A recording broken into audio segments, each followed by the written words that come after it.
It started with an envelope, one of those thick, fancy ones, wax seal and all, like it was hand-delivered by some big shot who thinks wearing khakis counts as formal wear. You know the type. The return address? Silver Pines Community Development Authority. The infamous HOA, full title and everything. Even though around here, most of us just called them the people with nothing better to do. Now, my place, 40 acres of pine, brush, and stubborn pride, was 2 miles out from their precious wrought iron gate. No sidewalks, no streetlights, no interest in their rules.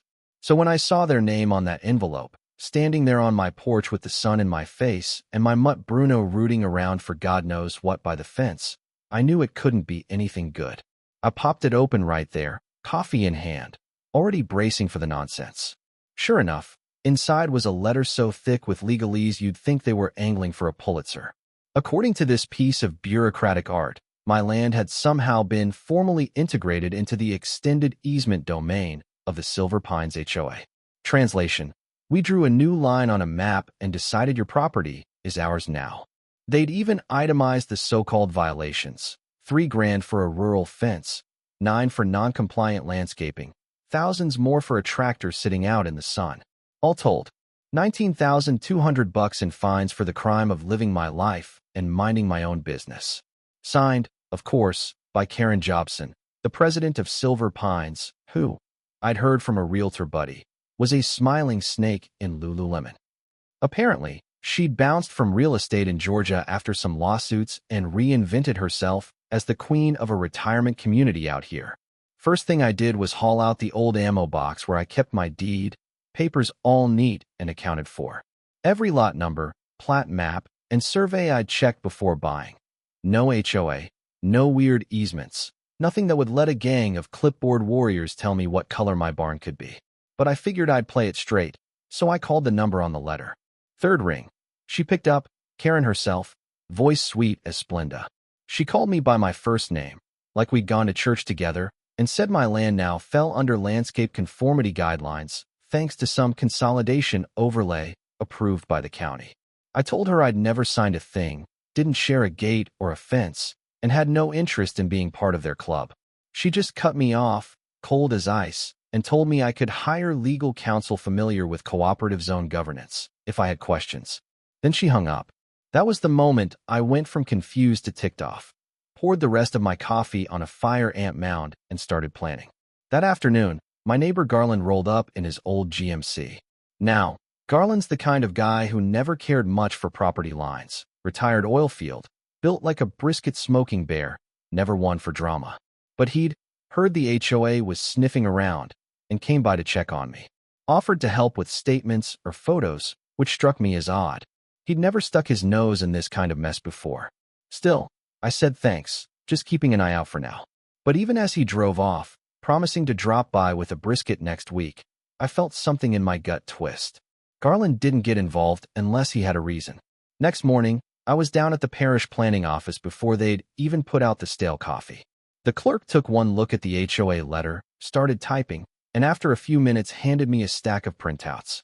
Turns out, the HOA had filed something called a servitude overlay based on an old consolidation plan from back in 2011. No vote, no warning, just a board resolution and a quick nod from the county. Supposedly, they'd posted a notice in the local paper, the Catahula News Weekly, which, if you ask me, was mostly used as kindling at Earl's barber shop.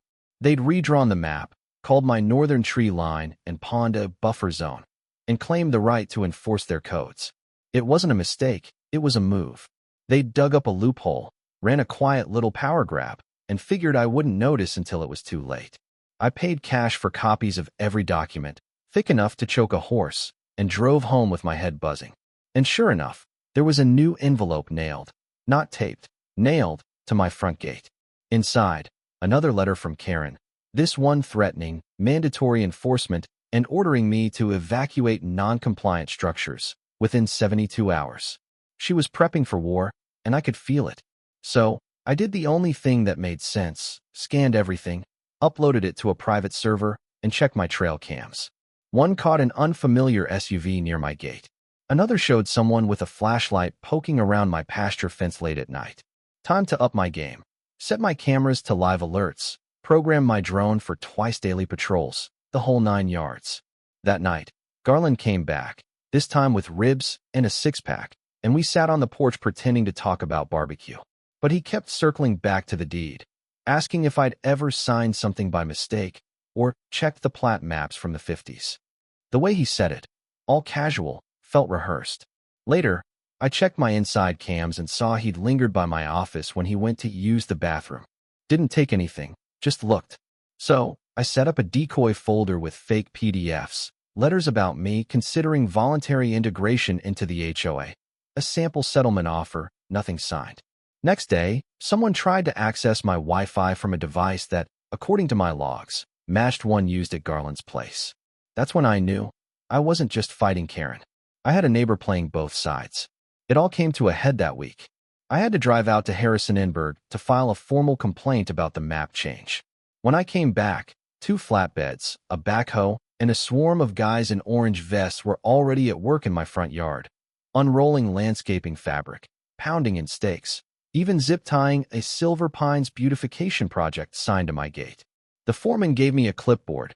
Looked official, but there was no county seal, no permit number, just a bunch of blurry jargon.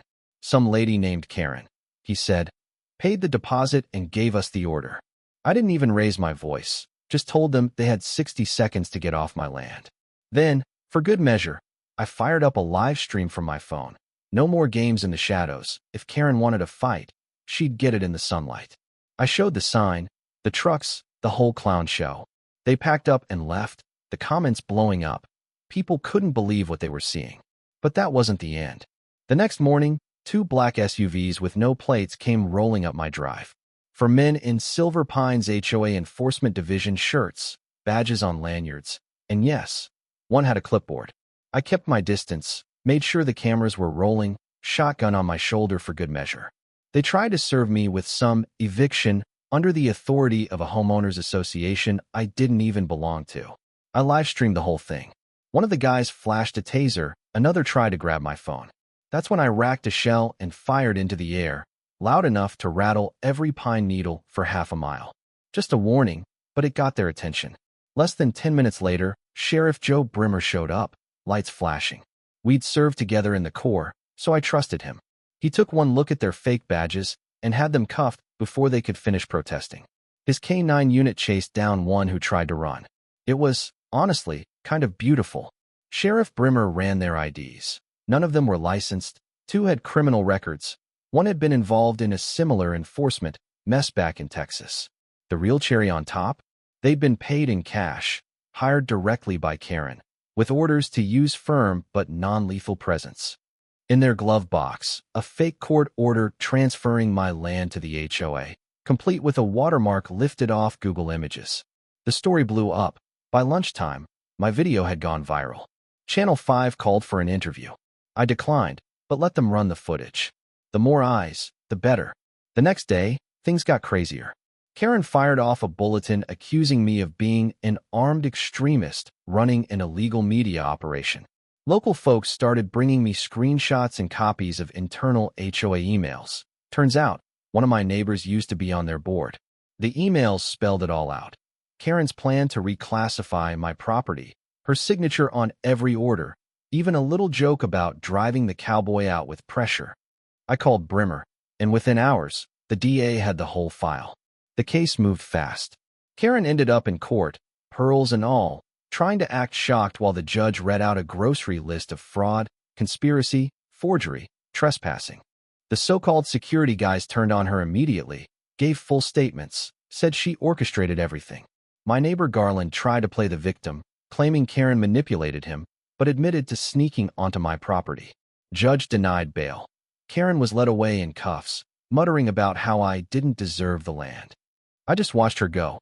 3 months later, I was back in that same courthouse, boots up, cup of decent coffee, listening as the judge handed out sentences.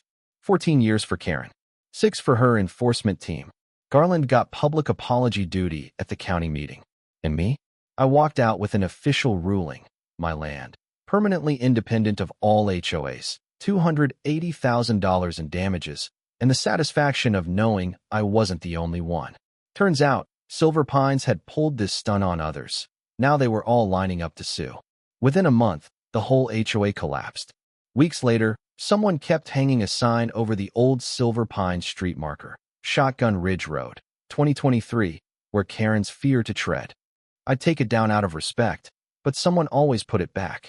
That's small-town justice for you. And me? I built a new steel gate, brass plate in the center, private land. We feed cows, not Karens.